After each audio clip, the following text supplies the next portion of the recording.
నా తల్లి ఇక్కడ ఉంది. నా తల్లి లాంటిది, నా అక్క లాంటిది.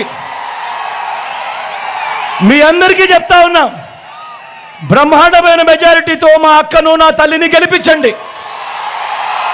మీ అందరికీ మీ బిడ్డ మాటిస్తా ఉన్నాడు. నా అక్కను డిప్యూటీ సీఎంగా చేసి ఈ పిఠాపురానికి పంపిస్తానని చెప్తా ఉన్నా. మీకోసం పంపిస్తా, మీ అభివృద్ధి కోసం పంపిస్తా, మీకు మంచి చేయడం కోసం పంపిస్తా. అక్కడ గెలిపించండి. మీ బిడ్డ మాటిస్తా ఉన్నాడు, నా పక్కనే డిప్యూటీ సీఎంగా పెట్టుకొని మీ అందరికీ మంచి చేయిస్తాడు మీ బిడ్డ అని చెప్తా ఉన్నాడు.